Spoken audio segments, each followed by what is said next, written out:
Well, it is my distinct pleasure and honor to introduce Mike Gazzaniga to you. And by the way, before they take that award away, take a little gander past it. We're just very, very pleased to give you that Lifetime Achievement Award for all the great contributions you've made. I should give you a few of the usual statistics. We've invited him here, of course, as Chuck said, on behalf of the Law, Psychology, and Human Development Program, also the Center for Behavioral Economics and Decision Research, and last but not least, our own Human Development Human Neuroscience Institute. So welcome on behalf of many, many entities, including the law school. He's director of the SAGE Center for the Study of the Mind at University of California, Santa Barbara. He received his PhD from Caltech, where he worked with Roger Sperry of split brain fame. And he initiated a whole bunch of fascinating research that's influenced all of us, with him as well as with Dave Premack, George Miller, and many other luminaries. Now, it's not often you can say that you're going to see someone who actually created a field. He was a founder of the Cognitive Neuroscience Society. He was a founder of the MacArthur Foundation Law and Neuroscience Program, which continues to give us dividends today and has influenced, I know, my work and many, many others. He was a founder of the Journal of Cognitive Neuroscience. I could go on and on. And he's only 35. He's going to talk to you today about how embryos can publish. I think that's what that's about. Anyway, it's incredible, and I want to just, and he's going to talk to you too about a forthcoming book. He's a member, of the Institute of Medicine, National Academy of Sciences. I could, as I mentioned to him, I was getting a little bit of an arm ache carrying his Vita, over here. So there's many, many other things I could mention, but he certainly has had a direct influence on my work, on just about everybody who's working in cognitive neuroscience, because if it wasn't for him, there wouldn't be an area to work in. And not only that, the details of the kind of work, the unconscious processing, distributed modules in the brain, many ideas that we take for granted really started with him. And also I wanted to say on a personal note, I met Mike many years ago when I was a student, about the age of many of the people in this room. And he was very gracious to me, and it was just inspiring when I was a student to interact with him and to watch him and George Miller create a field together, and the excitement that engendered in all of us students, that we felt we really were on the frontier of new knowledge, and it sort of worked out. It's panned out very nicely. And I want to thank him for being so gracious to me then, and so gracious to me recently when he invited me to be a SAGE Fellow at the Center for the Study of the Mind. So I really appreciate that, and Mike Miller and all the support that he's given us, and it has definitely improved our own facility here, the Cornell Magnetic Resonance Imaging Facility. Thank you for your guidance on that and helping to set that up. So in his intellectual autobiography in the annual review, which I highly recommend that you read, it's a fun read, he's a wonderful writer, but he refers to Roger Sperry as the man. He met the man. And today, I'd like to say, we've met the man, and now he's the man. Thank you very much.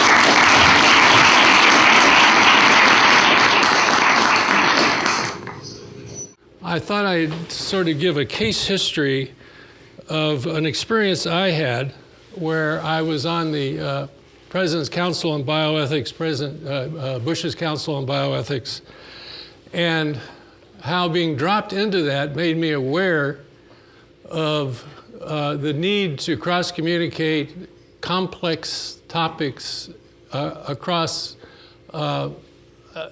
professional lines, bringing together scientists, lawyers, philosophers, politicians, and the like. And how do you do that? Well, when I did this, started in 2002, I guess it was, I had no idea. I was just sort of dropped into this chore, and I was happy up at Dartmouth.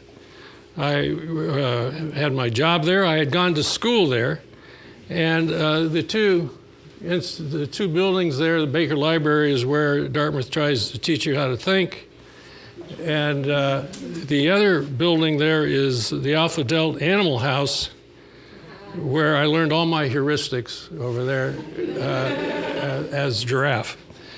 But Dartmouth, as you know, is a rural New England, but it's easier. I had to do this. It's easier to get to than here. Anyway, so I'm sitting there one day, and Leon Cass, the distinguished bioethicist from the University of Chicago, head of the Committee on Social Thought there, had been appointed by Bush to head up this committee on bioethics.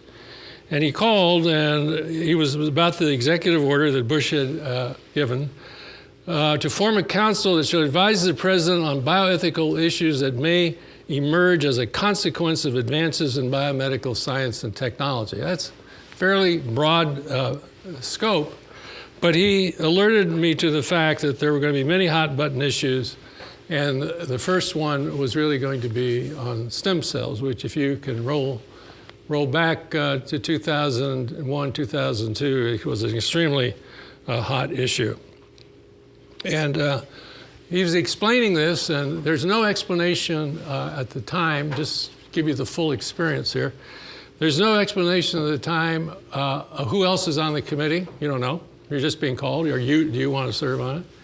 There was no interest in my politics. What are you? No interest, zero, no questions ever asked. It was just, does this sound like an interesting thing to do? And I said, but I'm not a bioethicist.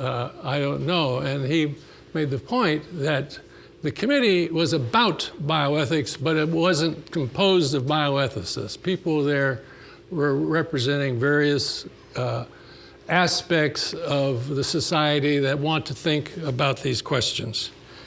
And it was the original committee was full of interesting people. Liz Blackburn, James Q. Wilson, Michael Sandel, you can see there, Frank Fukuyama, Janet Rowley, Mary Glendon for the lawyers in town, Robbie George, just a bunch of people. And I didn't know, the only person I knew was Paul McHugh when the list finally came out and we found out who was on it.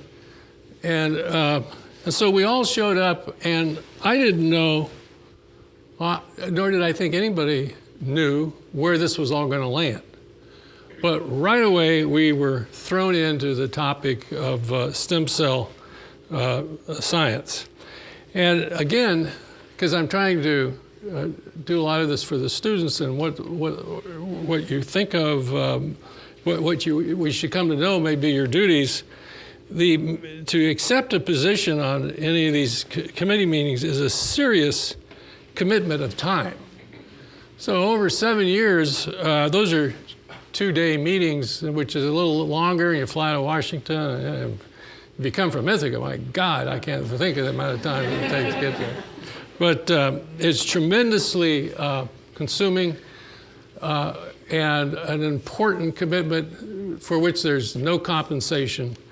And in addition to that, it's all the reading material that you get beforehand. So these are not free, easy assignments. They take time and they're hard work. And I think that's important to know.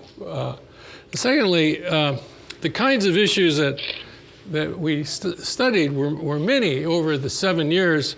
And as I said, I'm going to talk about the stem cell one because it's a particularly interesting case history that brings together all kinds of issues.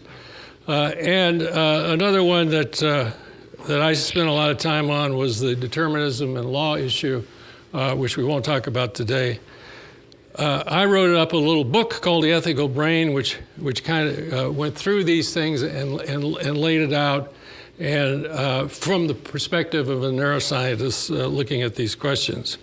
And for those interested in the real bioethics, the history and everything, I just wanted to recommend Johnson's book. It's really a wonderful book. So how important, how esoteric, I mean, you look at determinism, free will, and those kinds of questions. Is that just kind of, college bull sessions kind of thing? Well, the Vatican, the Pontifical Academy of Science, a year and a half ago, had a meeting on that very topic. And the people at the meeting you can't see them there, I'm sorry for the photograph, but there's all the psychologists, everybody here knows these psychologists. There's Liz Spelke, Mike Posner, Stan DeHaan, Tim Wilson, Svante Pablo's there, Wolf Singer, all these kind of people were going there talking about the implications of deterministic science and on free will. And it was amazing to see that this was, this concerns great and large and influential institutions in the world, and they want to know about it. And someone, my wife pointed out to me, someone said, well, did you have any impact on the Vatican? And the only thing I can say is that the Pope resigned shortly after our meeting. So here's the real challenge, though. You're now at the meeting, you're now at the council, and you're about to begin. And the first thing you quickly learn is that there's all kinds of religious beliefs. There are humanists, there are pragmatists, there are scientists, there's physicians, there are lawyers, there's philosophers. You have to develop a common language, because if you let the scientists go off on their thing, people get lost real fast. So the details of stem cell biology are complex. How do you represent it at what level so that people can get an understanding of what's going on? And so too, a legal analysis of a bioethical issue is complex, and it seems obscure to people who just have sort of a general intellectual understanding. Incidentally, in 2001, it's interesting that even biologists, well, they knew what a stem cell was. They couldn't really, the man on the street biologist, they couldn't really tell you what the stem cell thing was. So it's an interesting moment where you realize, actually, this is being discussed, and you're supposed to be discussing it from a point of knowledge. How do you do it? What's going on? And then you quickly learn, of course, that as Ralph Waldo Emerson pointed out, we are belief machines. Everybody in that room was jam-packed with beliefs, heartfelt beliefs about this and that. And how do you change people's beliefs? How do you even get a discussion going when there are opposing beliefs in the room?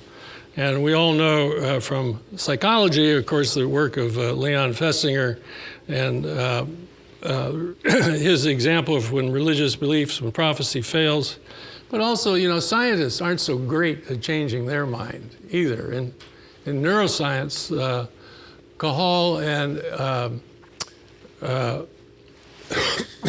Golgi had a famous misunderstanding. Camille Golgi was the guy that invented the stain that showed there's a neuron. But Golgi had this mindset that it was all what he called a synctium. It was just all this web, that these little things were part of a web. And it was KHAL who, years later, looking at a Golgi slide, said, aha, that's a neuron, a single unit. And it's KHAL that is credited with the neuron doctrine that we live by today. So because Golgi, the man who invented it, saw it for the first time, had it for years, he had this other belief. He couldn't see what was in front of him, and the same story goes famously for Kepler. And just a note in passing, we're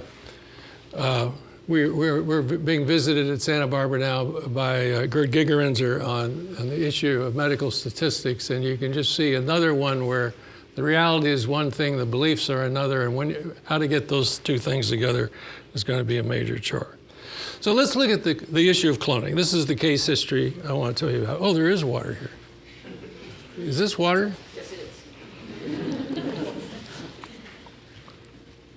So we all know about Dolly. And we know, therefore, that reproductive cloning works. Now, just a little quick Bio 1 course here. What is cloning? Well, as it will ultimately be discussed in terms of the human condition, you basically take an egg, an oocyte, from a woman, and you enucleate it, you take the DNA out, and then you take a cell from the person who you want to clone, and it can be any, I could go over to anybody in the front row there and just scrape their skin with my fingernail. I've got millions of cells that I can now take any one of those, plop it in that egg, do this wunderbar magic, which no one knows what's going on there, but it works. So much of biology is that, right? It works, let's use it, right? So the wunderbar biology, and bingo, you can take that thing all the way down and you can wind up with a baby.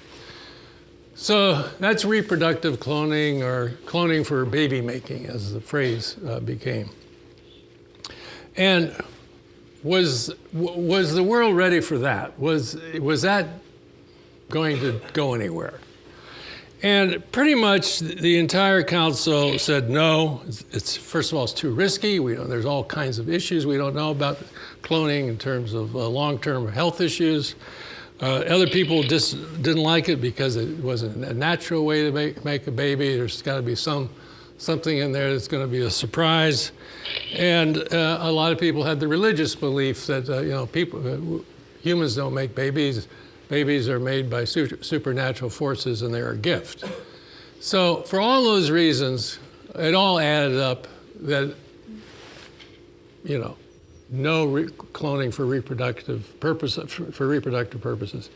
And there were lots of things, like the Harvard and Yale couple get married. They're out for dinner one night, ready to have kids. And the Harvard guy says, you didn't get into Harvard, so let's clone me. And can you imagine how that discussion would go? I mean, we tried to keep it light like that, but the fact of the matter is it was just off the table, okay?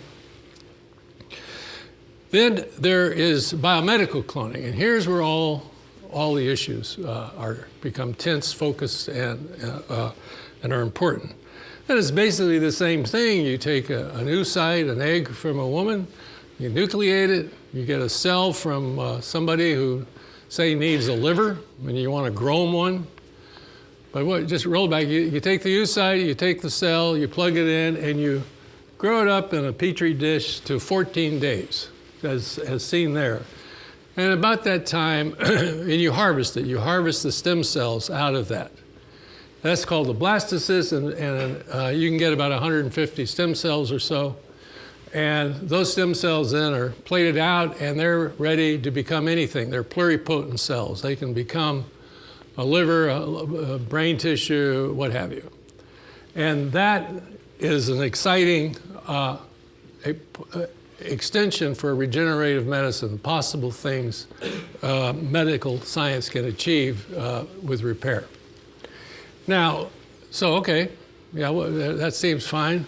Well, of course, the issue is that blastocyst could also be reimplanted into a uterus, even an artificial uterus, and become a baby. So you are killing human life, and that should be protected. If you're of certain persuasions, religious beliefs, or not. Just you believe all human life has a circle drawn around it, and it's to be protected. And so the debates range that the moral status of this cells there has the same moral status as an adult living their life. And so now the question is, that's the issue on the table. You have physicians, you have scientists, you have lawyers, you have philosophers, you have people committed to various religious points of view.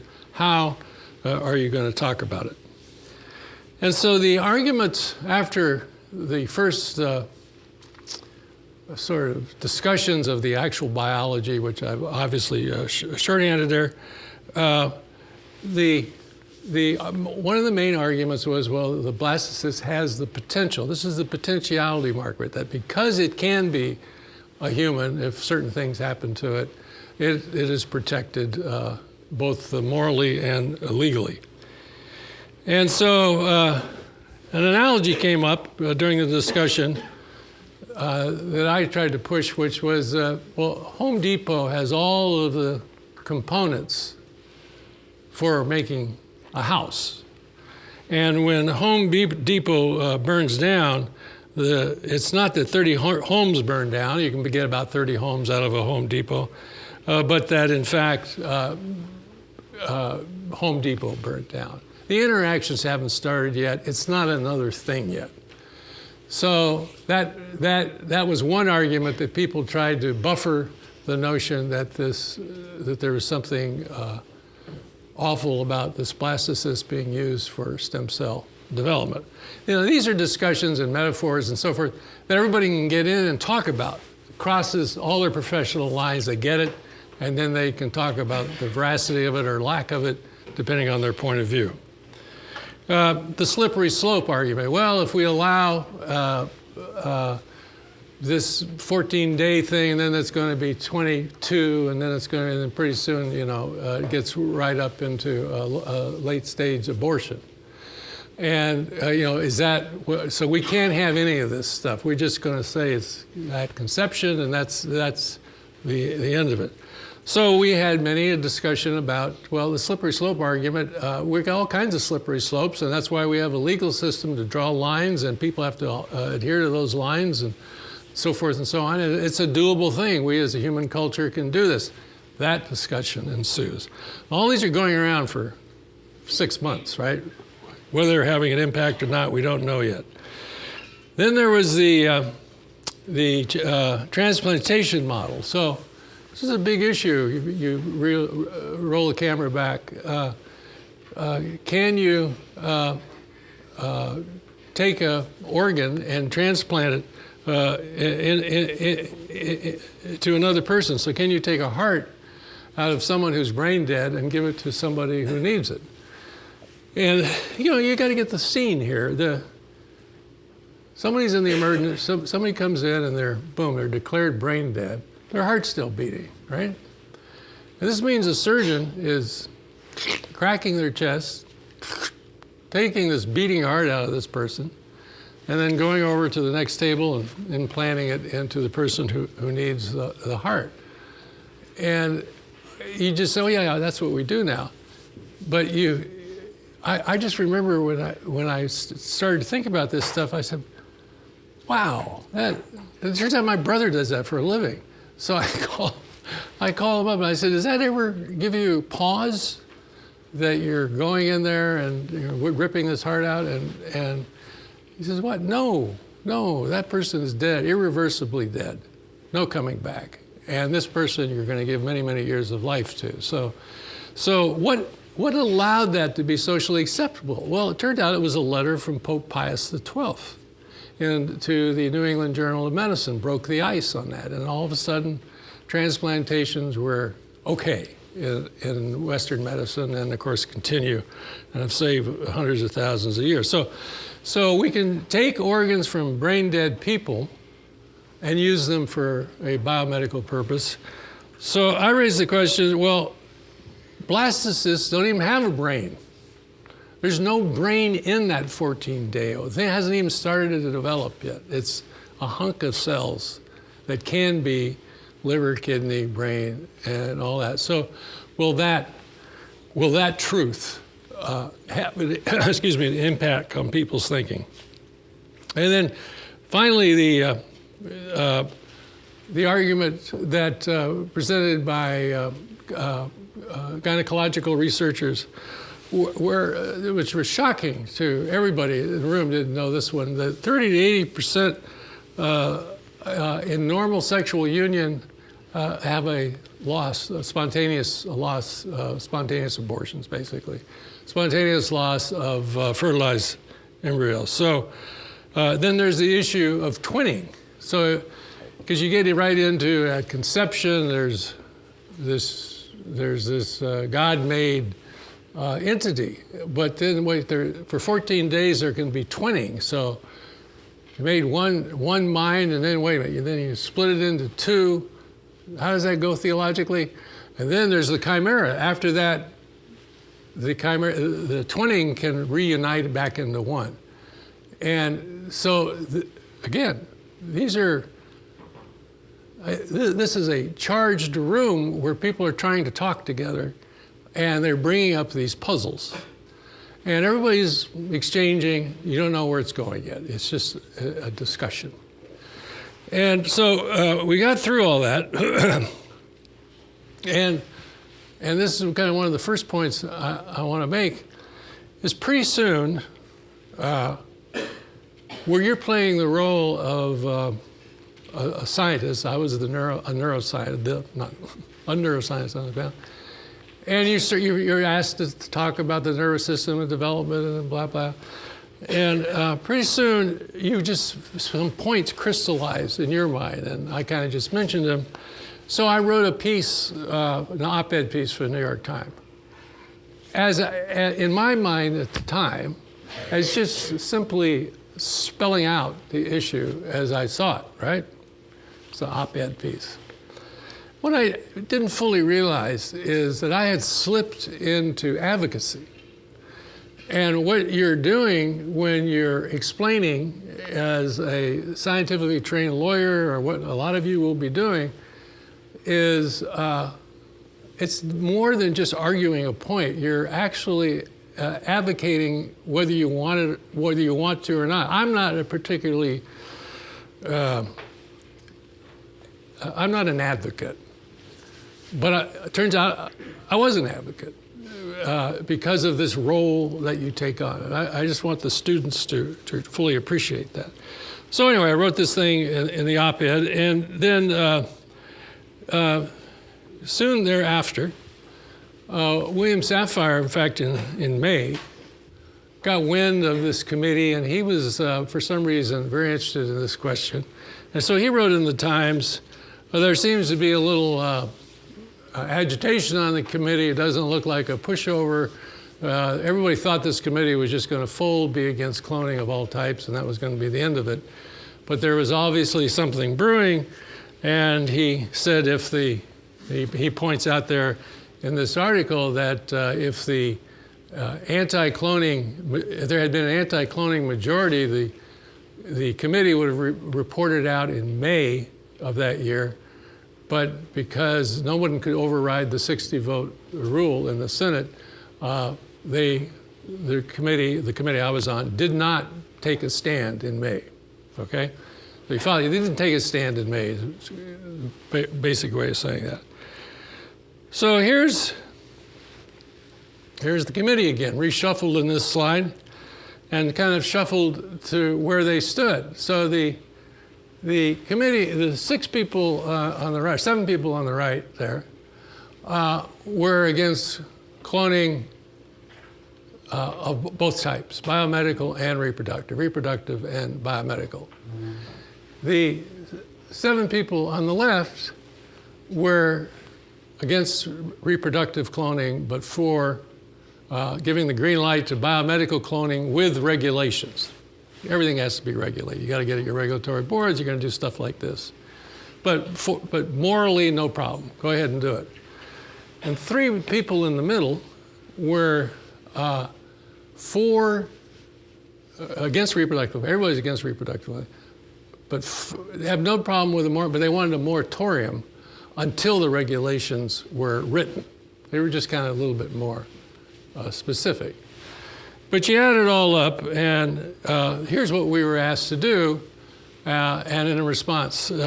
So the choice was at the June Council, possibility 3, it was called, ban on cloning to produce children with regulation, permission, but under regulation of the use of cloned human embryos for biomedical research. Option 3, ban plus regulation. And then option 6 was, let's make it short, was ban everything, okay?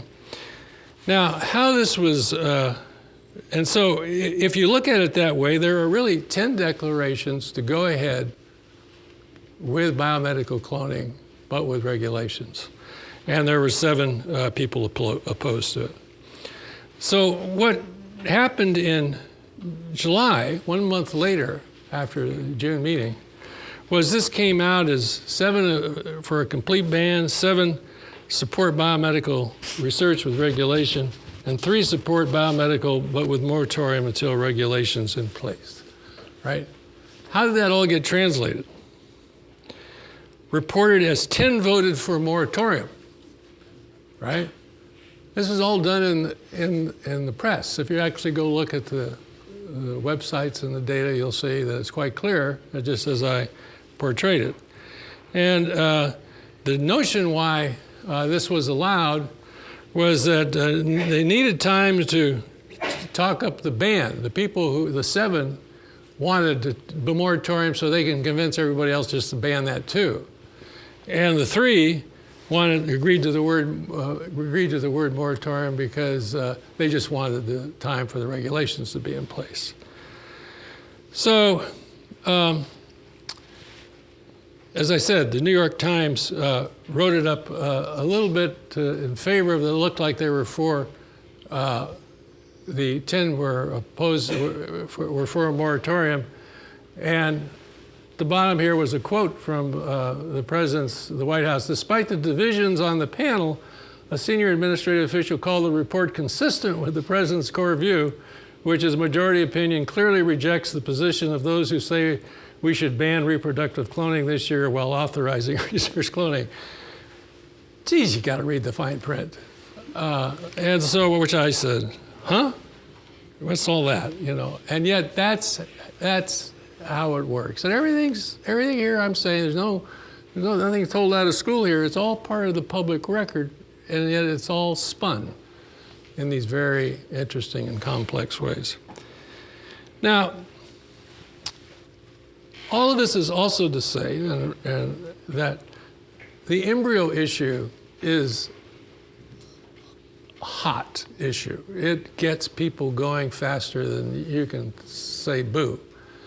People care about this issue. The culture cares about it. And so it is not something to be, oh, well, you know, that should be dismissed as an overriding issue. No. You're missing, everyone is missing the point if they don't accept this as a hot issue. So scientists, got to work on this. Maybe how can we get around this problem? And various people made other suggestions for how biomedical cloning could go forward. What about discarded embryos? There are people that have embryos that are frozen, and then they decide not to use them. Couldn't we use those for stem cells? That was one argument. Another one was making an artifact that could not be human. This was a kind of the bizarre one. Is create something new that isn't human, but it can do all the human biology for you. That didn't go anywhere. Then when you're at the 8-cell stage, just take out a cell and use that for your cloning purposes, because the other cells will instantly come back and you'll have a normal development of the remaining 7 cells.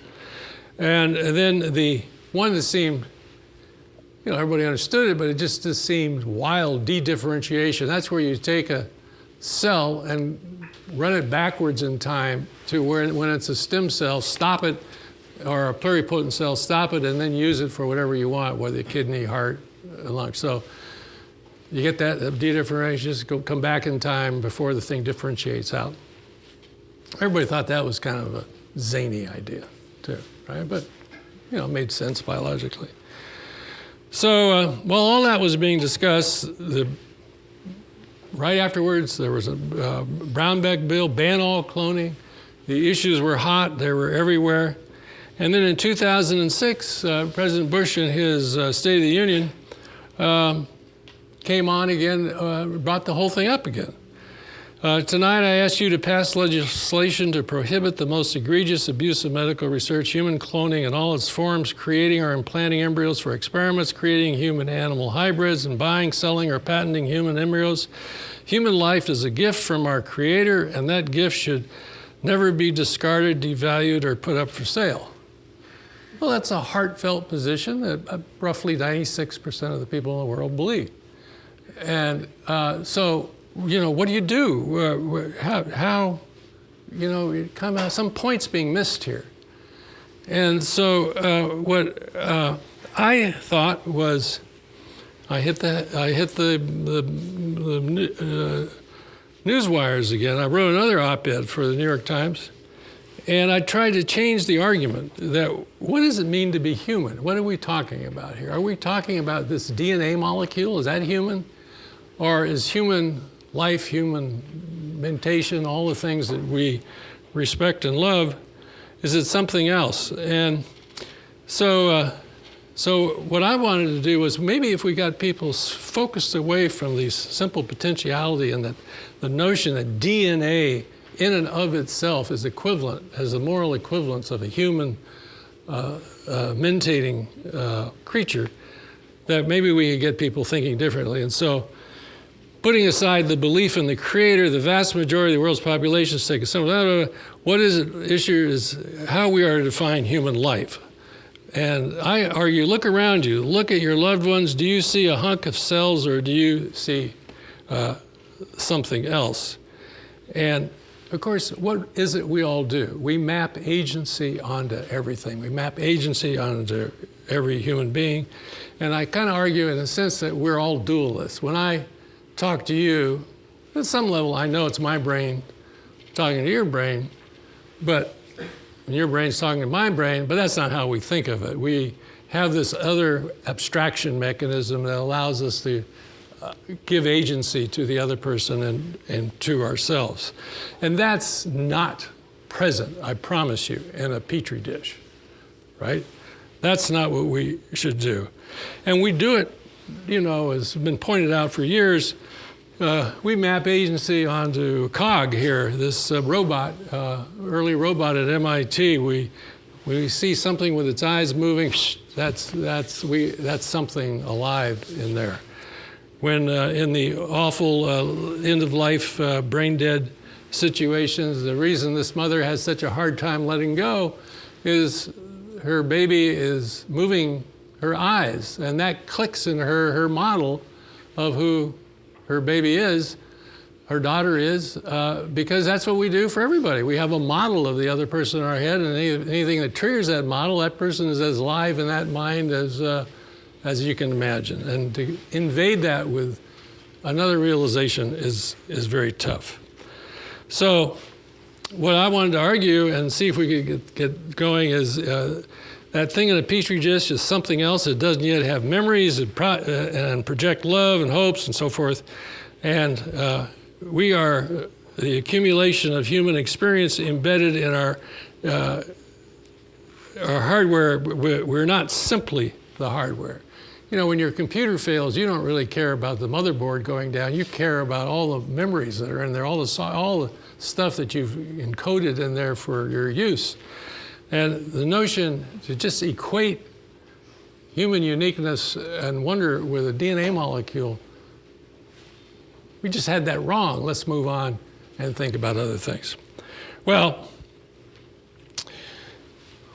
life goes on. 2006, Shinya Yamanaka figures out how to de-differentiate, reprogram a cell. Amazing. This is what is so great about science, you know? Everybody yada, yada, yada, oh, you can't do that.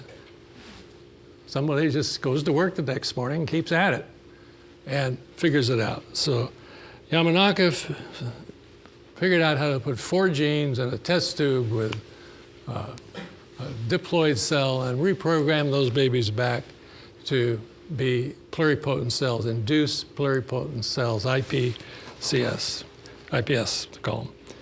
And what's interesting is, so he figured out how to do this, and this was considered a great breakthrough to solve the moral dilemma, because you now were not discarding an embryo. Now what you were doing to get those pluripotent cells, instead of making an embryo and then harvesting the blastocysts and so forth and destroying a potential, you're taking a cell from an adult and you're reprogramming it backwards. There's no chance in some sense of becoming a human. So you've obviated this deep moral conflict that many people have. So So iPS cells are all over the place now. They're very powerful, they're very important, they're very used. But the story isn't it isn't done yet. So I don't need to go through this. So what happens is that, of course, with enough science known, there's some problems with these iPS cells. They may be carrying genetic information that may be detrimental, that may be expressed in the animals that can be produced from the stem cells generated by this. And all of the complex science that you might think goes on is going on.